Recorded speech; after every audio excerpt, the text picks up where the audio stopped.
Good afternoon. Welcome to the Fact Centre in Liverpool, Wood Street. My name's John McGurk.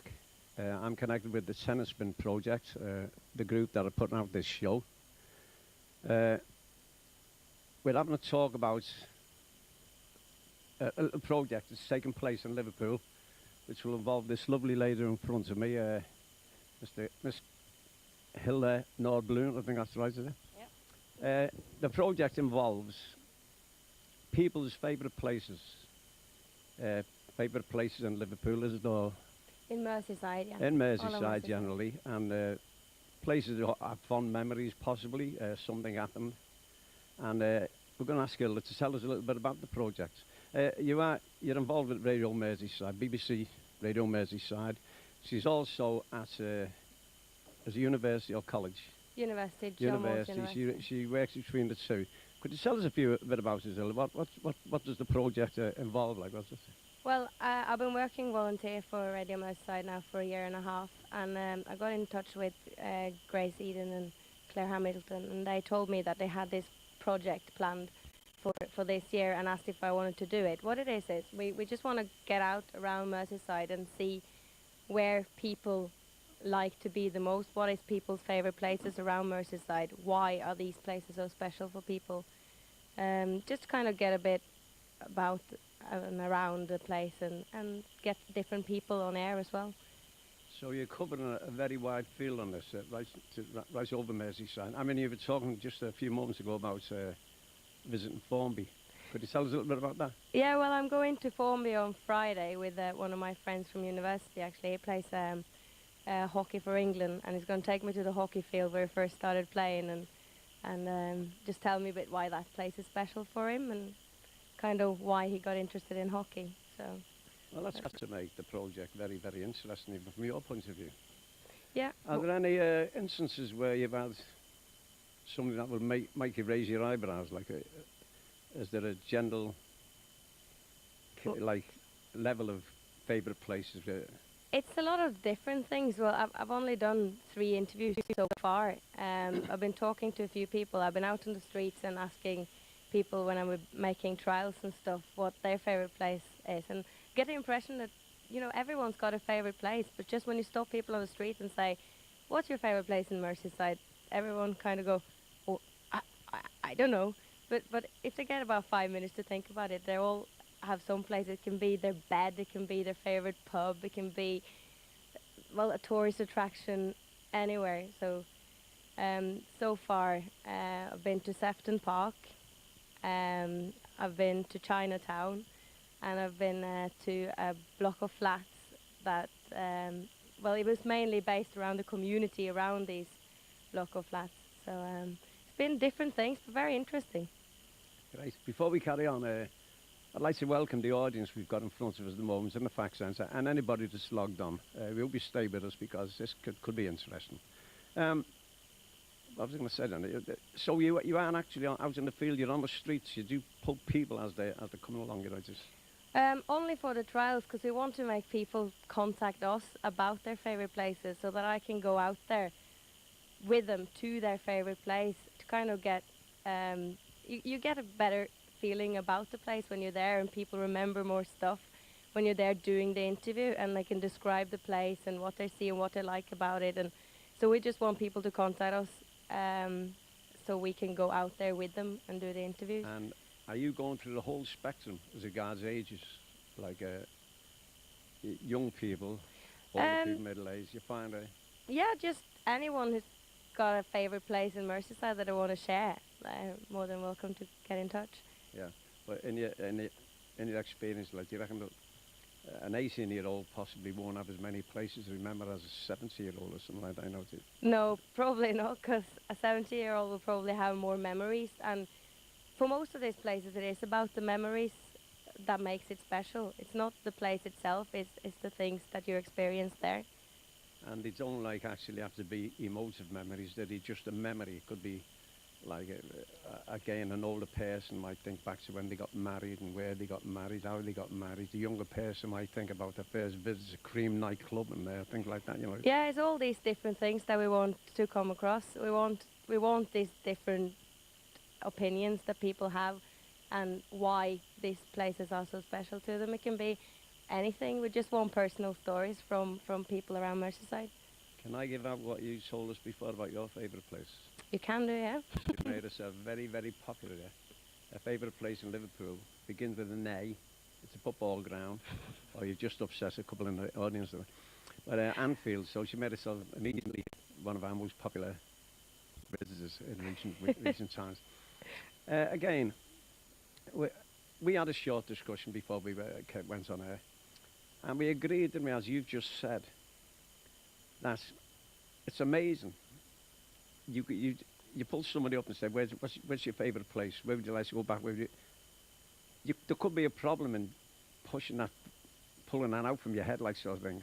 And you may pick a place on the spot, and about an hour later, in retrospect, say, no, it was that place. Have you found that at all? Is it?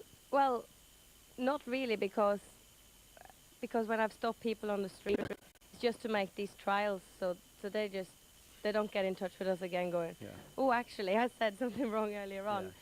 But when I was here at the Fact Centre, when I first started this project and talked with your tenants about it, it was a few ideas that came across in your minds, and I think a couple of you changed your minds during our first interview as well. Well, in some cases, very valid reasons. I remember when he asked me, the first place came to my mind was the church he got married in. But unfortunately, that's now a concrete flower bed on the second Mersey tunnel because it was demolished. So trying to stay related to that kind of instance, I went back, thought of the pub where I met my wife first, you know, but that now is, I've been in there once since in the last 35 years, and I just walked out and discussed. It's just devaulted and everything. So I know. Now after that, my next selection has got about 10 pubs. But of course, they can't all have the same memories. I know we've settled on one. Yeah. But it's when do you hope to have this project ready to air? Like, when is it? Well, a couple of the interviews have already been on air. It goes out, I think, about every third week. Yeah. So I've done 3 interviews. I'm doing one on Friday. So we just play them as soon as we get them done. We'll play a new one. So it just goes out on air all the time. And when really. does it terminate? How long will it be on this project? How long will it go on for? To be honest with you, I actually do not know. As long as people are willing to tell us about their favourite places, I assume I'll go out and do the interviews with them, because I haven't been given a time limit or anything like that. So. I see. So it's like a rolling contract. Yeah. Finish when you're ready. Finish when you're ready. Yeah. Yeah. Well, I graduate in September, so it depends if I'm still here after that. It'll have to be done by then. Yeah. Could I just ask you, Viva, like, how did Anfield become to be your favourite memory? But of course, we're not talking about your favourite memory of all time. It would be your favourite memory ever since the Merseyside, wasn't it? Because when you first came over. Well, being from Norway, I travelled over to Liverpool a couple of times when I still lived at home to watch Liverpool play football. And me and my friend liked the town, and we thought... Can I just interrupt? Would you make it a game that they won? I don't know, one... You want a favourite game? An absolute favourite game? I don't know. I think... Oh, no, the first one well, you see, one of my best memories is actually from Goodison. It was in 2001 when Liverpool beat Everton away. Nothing changes, does it? And Gary McAllister scored that absolutely fantastic free kick after full time. That is my absolute favourite Liverpool memory. One of the reasons is because we actually got them tickets from Gerard Houllier as well, because we met him the day before. So that is my absolute favourite memory. No wonder. That would be my favourite memory of those. But my favourite place is still Anfield. Oh, that's lovely, that. But of course, to just digress for a moment, Anfield is a favourite place all over Norway, I think, and they've got a hell of a following from Norway. They do, yeah. We got about, nearly 20,000 members in the Norwegian or Scandinavian supporters club now, and compared to Everton, they got 350 members. So. Well, I know that because I always remember walking across Stanley Park one day. rotten drunk I was, and I saw all these buses with all Norway, Norway, and I said, God, I've walked, I haven't half walked some distance, but I thought I was in Norway. Yeah, it's if you go into the Albert on a match day, you'll hear Norwegian everywhere. So many Norwegian people goes in there before the match. But then to get back onto the subject, I should imagine if you carried this project on for a year, a solid year, I think that's a particular venue would come up. Not only Anfield, Goodison, football grounds. I think will play a big part in favourite places because some people are really they live their life for football. So Oh yeah, absolutely. People are passionate about football, especially in this city. So and again specific matches. I mean, let's put it this way: if you were to interview every single person in Liverpool last year, would crop up quite regularly, wouldn't it? The European Championship. oh yeah. I mean, I get right where we're sitting now. The night Liverpool or the day Liverpool won that cup, quite after the fact centre around the back in a pub in Paris Street, and all old and singing and dancing, and it often comes up and they say, God, what a night, what a night. So that would have to, if you went through the fact centre, that would figure quite a lot, I think, on there. Yeah, that is definitely many people's favourite night, and maybe the place you spent that night will be your favourite place. The lady who runs the place, Jill, she was ecstatic. But it's gonna, you don't know when it'll finish. You just carry on until who terminates us? Who will terminate the project?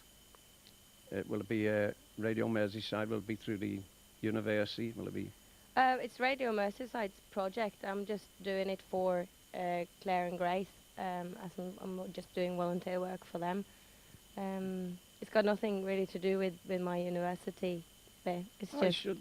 I should think. Then again, there'd be rich pickings in the studios. Surely, the presenters in there would have some very Favorite places, interesting things. So, you know. Probably. Well, we want to get like just people, listeners. We want to get out and get different people on air. So that's why we want like the listeners to contact us about their favorite places. Because I'm sure, of course, if you go in a newsroom, there'd be loads of different favorite places there. But we want to get across to the listeners and go out there and meet people. So you want the layman, don't you? The people at the bottom. Yep. Well, but that's it then.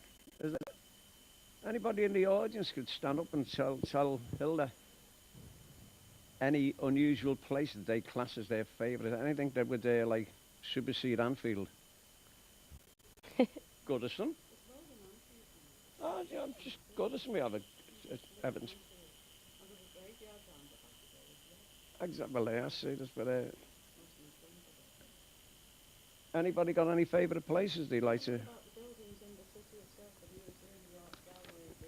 Excuse me. No, I'm very. What about? Where's the crew? Where's the rest What of about the you? crew here? What about you? What about the buildings in Liverpool? The town, or not the town hall, that's a scruffy one. The St George's Hall. Oh yeah. It is. What we're saying is though. Oh, St George's Hall. Yeah. And when we were kids, we played around the museum, there the it art is. gallery, Yeah. and they were really somewhere to go. And it's still a lovely place, and it's still Liverpool, isn't it? Exactly. When you think of Liverpool, you see the good buildings we have. So what about them? Well, that's a gem because that is exactly what Hilda's looking for. So you stay handy. She might want to interview you later. I've only come for half an Yeah, but there's a good point. A visit as a child to St George's Hall, you know, things like that. well, that's the thing. People have different places that they find. That's their favorite places. Like you have buildings around the city centre. That would be absolutely great to do an interview with you about that. So just anything. It can be absolutely anything as long as it's your favorite place. We're interested. I think among the older generation, childhood memories would feature big in that kind of project. Yeah, that's when I went to Sefton Park. It was loads based around childhood memories because it wasn't Sefton Park as it is now. He was telling me about it was. It was. Is this George? Yeah, George. Yeah, Sefton Park as it was when he was younger in the 40s. So that was. He was just telling me about memories, which George, was by the absolutely way, lovely. is a tennis spin member that Hilda's interviewed.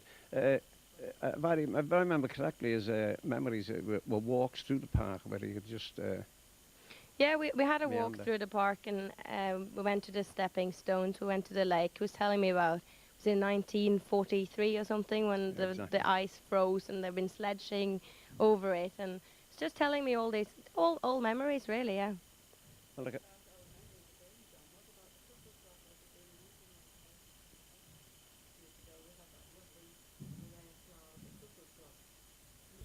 well, yeah, just say wait about. Remember that? Vera, Vera, use the mic and just say wait about that. Was it in Woolton Park? Either Calderstones Park or we had a beautiful clock, all done in flowers. It's a massive big thing. Of course, it wasn't a real cuckoo. There was a recording, but it went every. But it was something to see and something to look at. Does anyone in the audience remember the illuminated car that went along Scotland Road? 100 years. I'm going back 100 years, by the way. See you later. That's me. That brings you right in. It's your day. I'm only 89. God, is that all? You look a bit more than that. Now, does anyone remember years and years ago something? It was an illuminated car. It went along Scotland Road, and it was illuminated up with the live bird on. The thing was winking all the time. Yeah, and then as I say, there was the overhead railway. Liverpool's had some beautiful places, lovely things.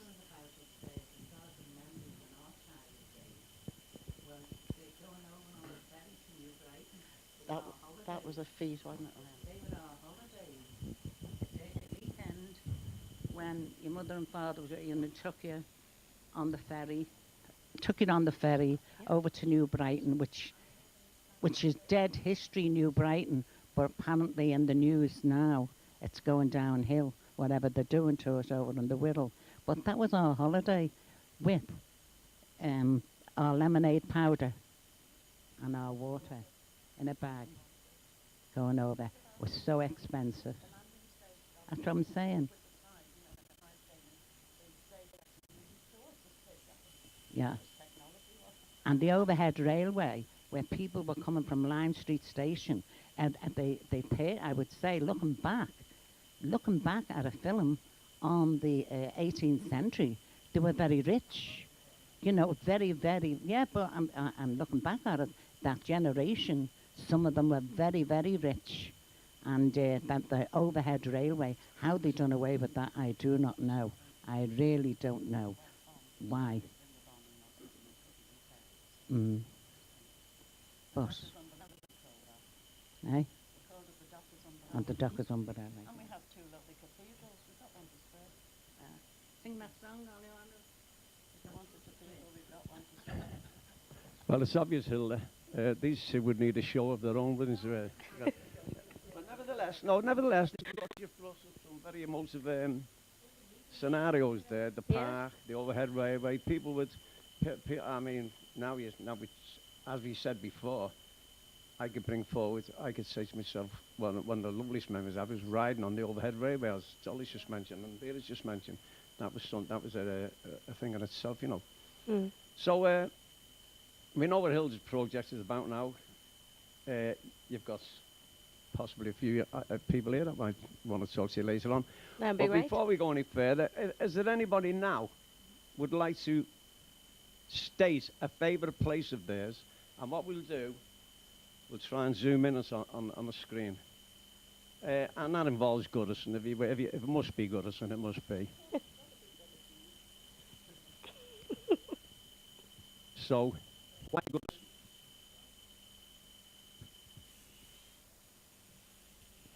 I'm not sure why Goodison. I've just reflecting on probably my best memory was between Liverpool and Everton as well. I don't think we've actually beat Liverpool for quite a while during the 1970s, and Andy King scored a classic at Goodison against Liverpool. I think it was 1977-78, and the funny thing was it was actually the same goal was replicated about 3 or 4 years later by Graham Sharp in the same match.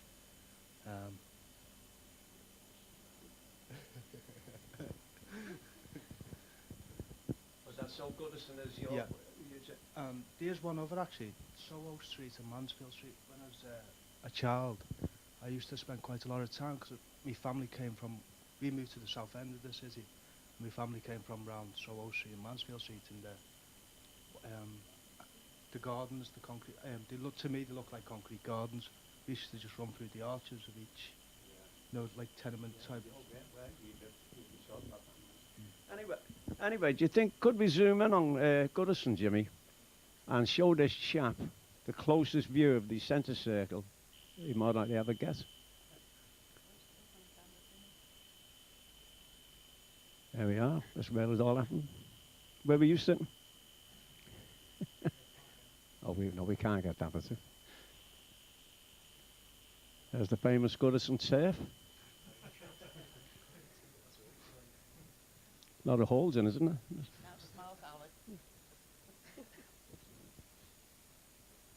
They're all scuff marks where the fighting took place. They're that kind of crowd, you know. Well, did that give you a bit of a thrill? Anybody else got a favourite spot, a favourite place you'd like to? The tunnels. Yes, it's still open, but I think well, if you want to see them, we get the Williamson tunnels.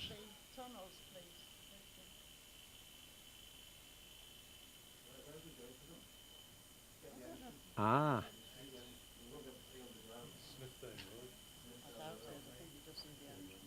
You'd only see the entrance. Anybody else got a favourite spot, a building? Yes? Elucidate for us. Yeah, I was just going to make the point, really, that I think a lot of people's favourite places in the city at the moment might possibly be under threat, actually, because of the developments going on and a number of things being demolished. And one of those, which is probably my favourite, actually, is Quiggins. I don't know if we can zoom in, see if it's still there, because I know it's going to be demolished. Perhaps we can see if it is and see the development going on around there. But there's also a really good book been done called Altering Liverpool by some faith groups in Liverpool, where they've taken like a big wooden green altar around and done photographs of people in their favourite places, if you like, their sacred places. And a lot of those are ones that are scheduled for demolition, things like the Welsh streets, for instance. So I'd love to see it now if we can see it on there, if we can zoom in that closely.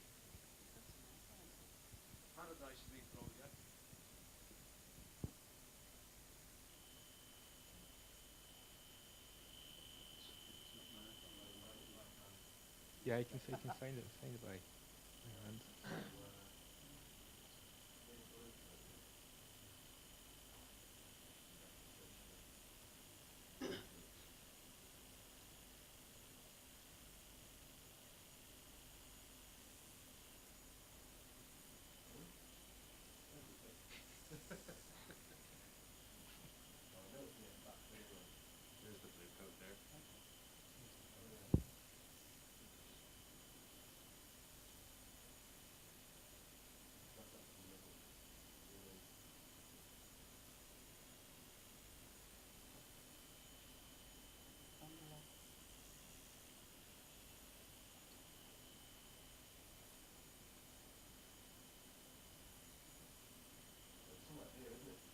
Down to the left, doesn't it, Jim? I think some of these pinpoints are slightly off.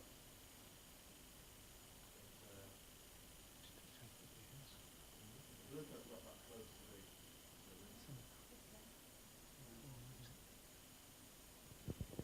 somewhere here.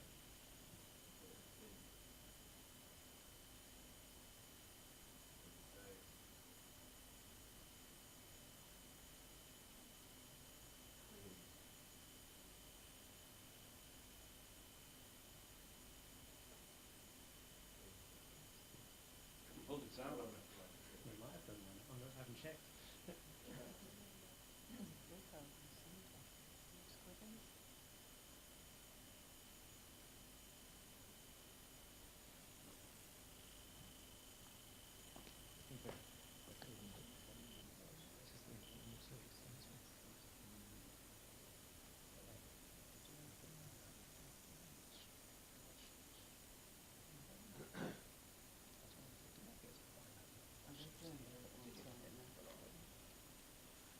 I seem to have ended up with the mic here, so better say. I think I'm going to follow from what Dolly said. I want to pick New Brighton as one of my favourite places, simply because it's.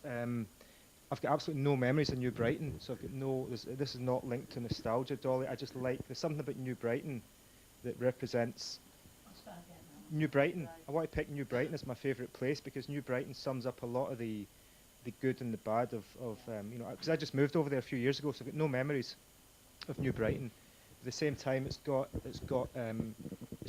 beaches, it's got scallies, it's got rich shops, it's got poor shops, it's got a real mix of everything, and it's apart from the big development just now, the threatened kind of, you know, the Perch Fort thing, it just seems to have what I think Liverpool should have as a kind of northern city, and I think New Brighton has got a kind of rawness and realness about it that Liverpool's losing. And a lot of the talk recently about, and it's interesting what Stuart said about places being under threat, and a lot of people's favourite places being linked to memory, partly because of the age group, but partly because a lot of the places don't exist anymore.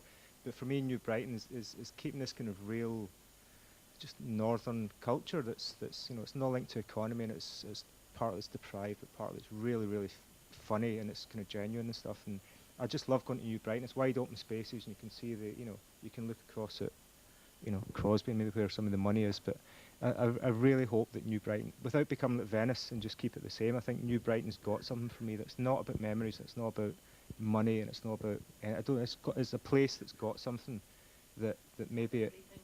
It had everything. I know it had, but then I wasn't there, so I don't know it with when everything. we were I know it as a young, rundown place. It was alive. Yeah. There was everything. Yeah. There was the hall, the floral hall. But what I'm saying is that for me that's not necessarily better because I don't know that, so I Yeah. don't miss it. But I think Oh.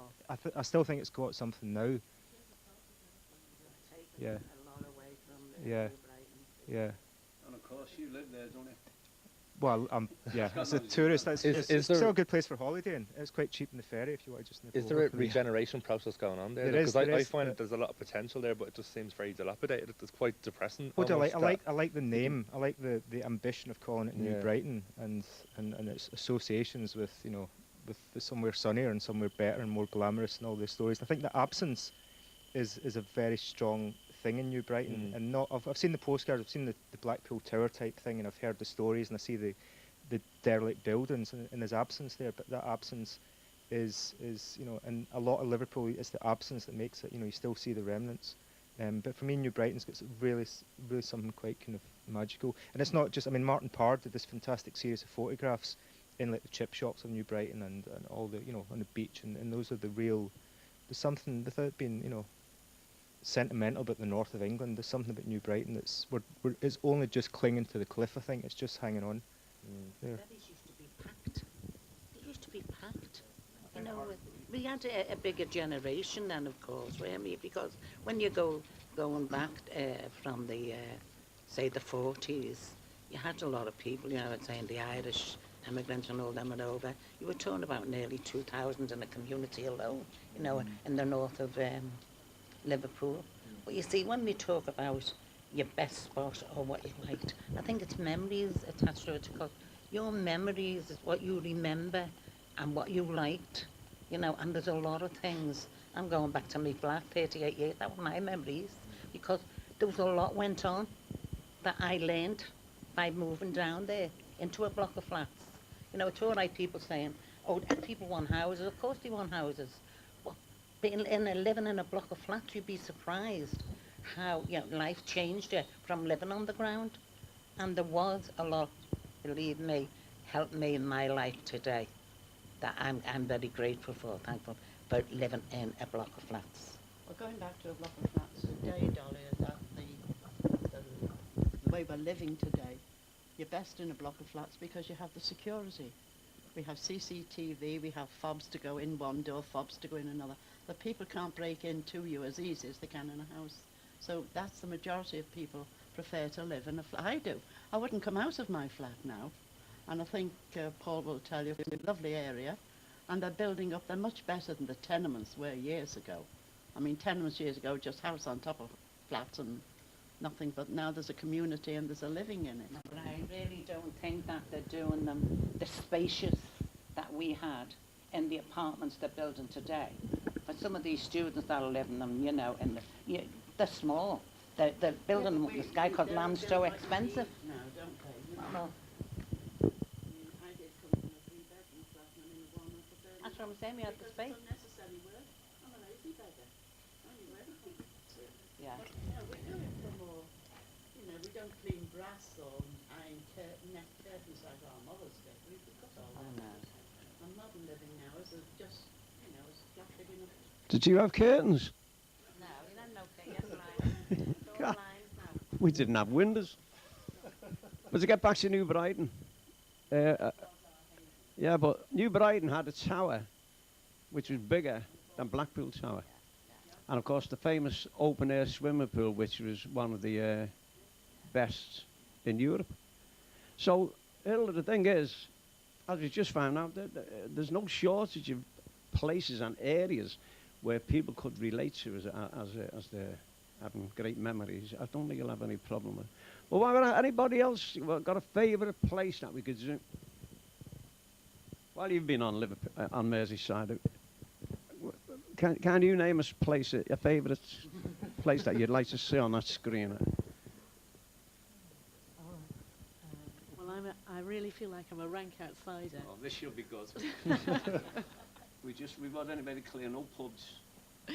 Well, before I came here, I went to visit Kath Healy on the 14th floor of one of the Sefton Towers, and her flat and that view over Sefton Park, I found it absolutely stunning, especially today because the sun was out, and the trees and the light and just the whole skyline. It was extraordinary.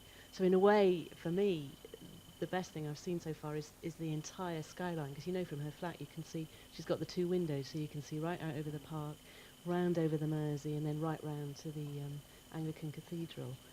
So it's the entire place, if you like. Right, there It we was go. wonderful. Sefton Park, Jimmy. You've got an You area. won't get the view to you have been Cathy's flat, but just you get the area to be honest, just as a...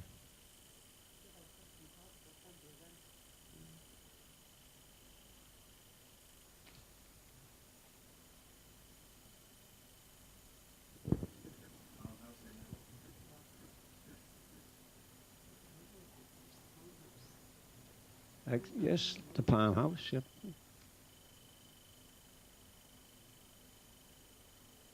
feel like we're going to bomb places.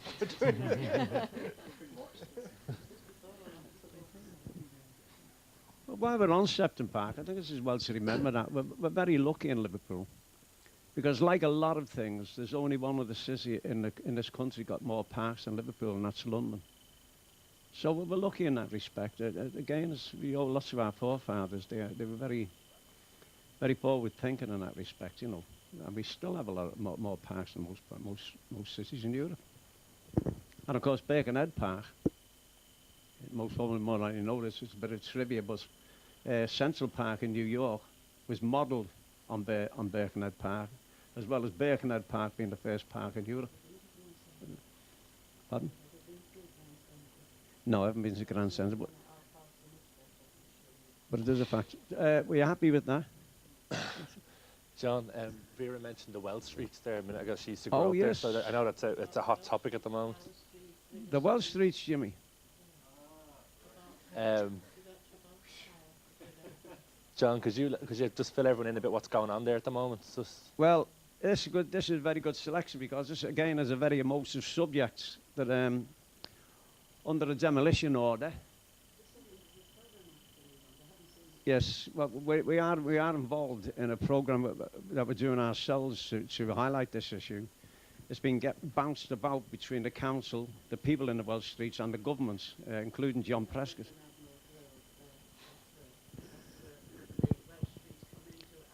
Ringo's house there.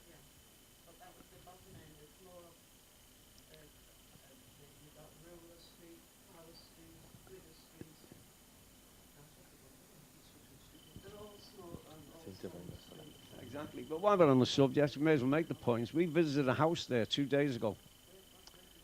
It wasn't far from Madden Street. I should forget the name of the street. But the consensus of agreement between the people that went down there was that you couldn't demolish those houses. The house we were in was fabulous, just fabulous. So that is a very emotive subject. As I say, to see those streets now. They may not be there in a couple of years' time. But we're trying to we're trying to help these people, whichever side. There's two factions, the anti-demolition and the pro-demolition, and we're trying to give them both a representative view, you know, bring them in and let them put the points forward, so we'll get a conclusion. But again, there'll be memories in the likes of those places, you know. Anybody else got a... Oh, this should be good. Not when he got married, is it?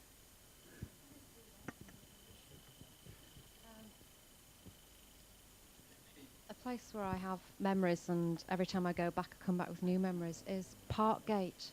It's on the Dee estuary in Wirral, South Wirral.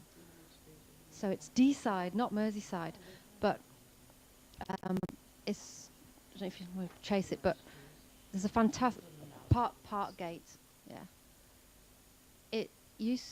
I went there because I went looking to buy a house in '96, and I travelled all over Wirral. I went to St Helens, and funnily enough, I ended up going back to live about 3 streets away, where I wasn't looking for a house, in Liverpool, down by St Michael's, around that area, South Liverpool. But I went travelling around and I discovered Parkgate. And why I really like it, because it's by the seaside, but the sea's not there anymore. The sea's been all silted up. And it's got a fantastic restaurant there, but the best thing is the ice cream. And even in winter, you walk along the front, which used to be the port where people used to, one of the major ports people used to travel to Ireland. And there's fantastic, like somebody just mentioned about New Brighton, you go in the shops, all old photographs of how busy the port used to be and how it was a sort of promenading area. And the best thing is now, even when it's freezing cold, people are eating ice creams in Parkgate from about 3 different shops and walking up and down the high street. Just, there's nothing to see apart from areas and areas of marshland.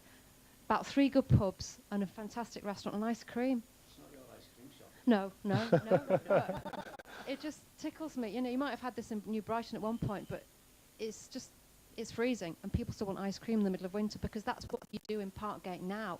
Whereas before in Parkgate, you had a thriving fishing industry, and people used to use it as a destination port and a leaving port. So it's just funny to see the historical photos in the shops and talk to people. Then now you're going for food and you're going for a promenade from a busy fishing port for ice cream. When was the turning point? When did it change? History has 18, and it's silted. Yeah, quite late 18. Yeah, 18 I think it was in its Sea prime. coming over in the 1750. yeah. It comes in once a year. Yeah. And all the animals run into Parkgate. Maybe that's later. You can actually go into some of the docks that are still, you can see where the ships would have berthed. Some of that's still there, just all covered up. Well, don't you think there's a case there, but don't change anything. Bring that ice cream shop back. Leave Quiggins alone. Put Paradise Street back the way it was. Why do we Now, have to not surely, have change?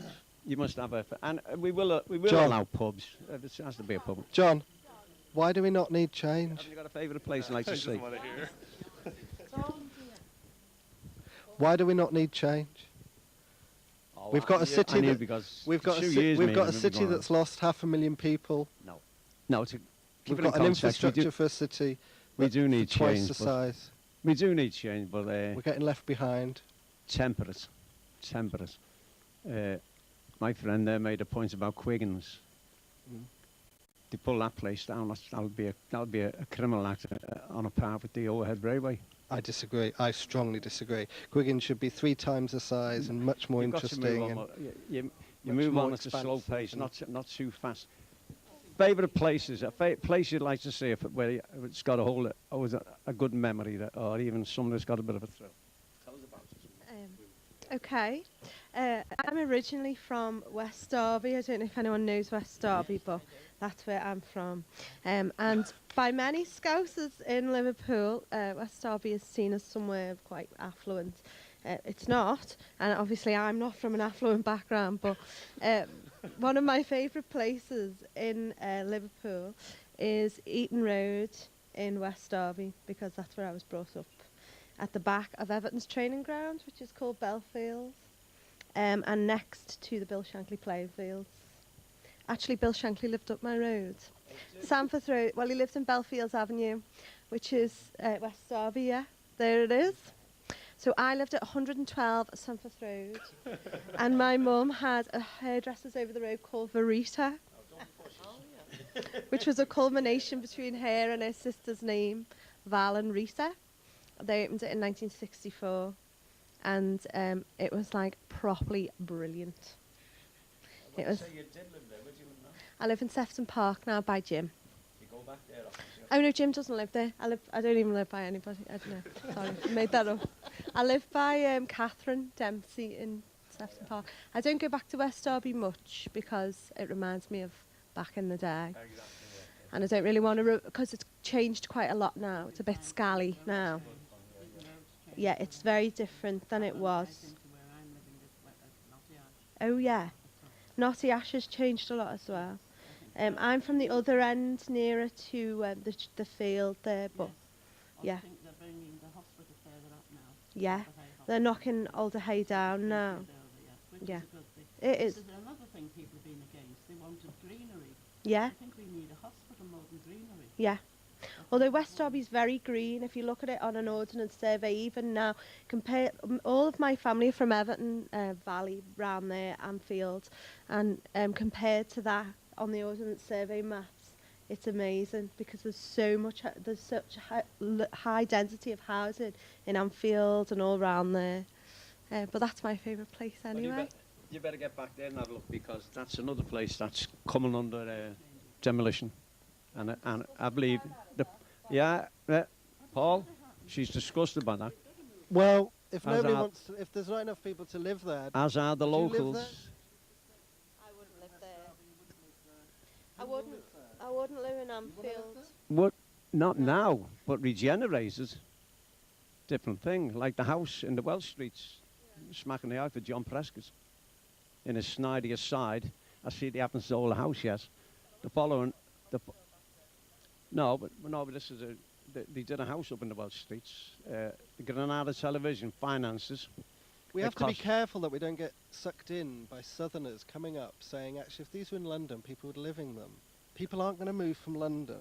Architects coming up from London telling us how to do up our streets haven't got the problems that we face here.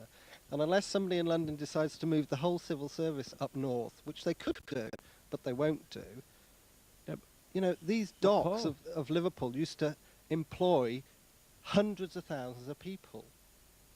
They've gone. But Paul, And there's nobody going to create jobs for hundreds of thousands of people in Liverpool. No, So but- actually providing some change that cares for the people who are in, we can't even support 500,000 people in the city but the thing is, now. Paul, if you demolish the Welsh Streets, those people are still going to be there. Even if you're moving over the roads, they're not going to disappear. So as regards the employment, and the thing, Going back, what, 50, 60 years? I'm only 49, I'm sorry. Now, wait a moment. They had gaslight. Because I lived there and I came from a house in Oswan where we had a bathroom and electric. It was gaslight. One cold water tap. yeah, but Vera, Outside toilets. Now, no one wants to go we're back to talking that about job. 70 years ago. Yeah, what I'm saying, we need change. Knock them down and bring in better conditions. Yeah, for but the people. point is, I wouldn't have. I had to change the house. It cost me all kind. Well, don't know, but we had different windows put in. They had little, fussy little windows, you know, a Yeah. dozen little tiny windows. I We think had the Vera. electric put in. We had a sink Vera. put in and the hot water. But you had to do that yourself. The landlords don't. So I say, knock them down and build better. yeah, and more well, this modern. is the point. On the council's own words, that they said it would cost £16,000 to demolish each house. A television company took a house, done it up inside, made it all modernised, everything that cost 2,000 more than it would have cost to flatten it. And the house was sold later for £66,000. Now, where's the... Where was it in Power Street? This is in the Welsh Streets, one of the houses in the Welsh Streets. John Prescott. They're back-to-back houses, aren't they? John Prescott visited the area, and as in a Snyder side as we was leaving, he said, I see they haven't sold the house that was done up. And the following night on television, what's his name, the television news at I 10, know, it was Trevor MacDonald. that Trevor drove MacDonald the said, house. good night, that's the show. And by the way, I've got a message from Mr. Prescott. The house was sold yesterday for £66,000. Well, there's a point. No, the thing is, but anyway, the main thing, it's about people. It's the people that don't want to leave that area. They don't want to live in the houses they are, but they want to live in them when they're being... Okay, build nice and modern houses, let them go back and live in them. Ah, well, let me give you the point. I live in a house, Vera, that's 34 years old. And the house we visited yesterday in the Welsh Streets, if you took 20 men and gave them 20 sledgehammers and set them to work demolishing both houses, 10 on each house, my house would be demolished inside a week. The other 10 would still be working in 3 months on that house yesterday because that's the way they were built and an entirely different thing. Look, John, I think we're forgetting something here. You know, in the late 50s, 60s, when Wilson was it? Yeah. He had your Labour government, when we were all knocked down and Vauxhall all moved to Runcorn, to Kirby, to places that we'd never been before, where we were all sent out. There was no one around to tell us, oh, fight for this or campaign for that. There was no organisations whatsoever. But we were just moved whether we liked it or not. And you talk about your high-rise now, you know, them high-rise was criticised for building them because they had so many, 42,000 you're talking about on the housing list, to be rehoused. And when the hack came along, you know, to do that, they were criticised because they seen they were up for long enough and they needed repair. And they did say, we'll have to do the first ones first that in a bad condition after an interview. Carmichael and them went around and give the real, just what feasibility study, the honest feasibility study. But it's what you call, what's the song that what you call they used to sing? It's needing to change. A song that a fella sang, a radio fella sang, all about change, and we've got to accept it because of the growing population that we've got now in Liverpool. It's just out of this world. We're going back to the 18th century when you can't had sing the song because we've over only got 3 2,000. minutes. Liverpool hasn't got a growing population. It hasn't. It hasn't. It hasn't. It hasn't. It could happen in the future. We've got a stable population, which is 500,000 less. 500,000 people have left the city, and it's now stabilised. And although projections, national projections, are saying Liverpool will continue to decline, there is a target to try and increase the city population by 40,000 over the next 10 years. Seen all these people that are coming in, because people are Where? complaining on the radio Where are they coming every from? day. Well, they're coming from everywhere. Where are they coming? I think the marketing people are telling you they're coming. Go down to the house and I think our capital of culture people are telling us they're coming. Liverpool person on the thing to put in these bids. They've no chance because of different people. The demolition comes first, I realise that, and then people have got to be rehoused. But Because I live in Brompton Avenue, which is full of private landlords and Yeah. homeowners. Yeah. Hartington Avenue is full of social landlords. yeah, Yeah. people don't stand a chance. Well, on that note, It's another show, isn't it? on that note, I believe in change. just one last word on that. Property developers, when they have make a statement in the paper, they're all doing it to help Liverpool, but they're all from London. Nothing about profits or from nothing like Ireland. that. Like it is. Anyway, it's been a very enjoyable show, and as always, at the start, we wondered could we fill an hour. As it turns out now, we got a few drinks, we could fill a week. We could be here for a week. You have your last chance for the favourites. Oh, it must be Waterloo. Waterloo. Could we just zoom in on Waterloo before the show finishes? There we go, darling. I'll leave Liverpool again. Waterloo. Who wants to stay in Liverpool? Lovely place. Lovely place. You would if you lived in Beaches. West Derby, I tell you, the sky Beaches. is The all only of thing they it. haven't got is palm trees, and that's easy. You know. Yeah, Look it's at nice. the mine men. Well, anyway, while Jimmy's getting that, we'd like to thank our audience, both here in the fact and anybody logging on. We'd like to thank Hilda for her input and wish her all the best on her project. And you've heard, I've no doubt you'll hear a lot of those places mentioned while you're interviewing people. As somebody just mentioned, we can have a week here now because there's so many issues come up, especially on the social side, the housing and demolition, God knows what. We all have our views, and we can only hope that it all ends up to the good and everybody is satisfied. We'd like to thank you all. God bless. Oh, and before we finish,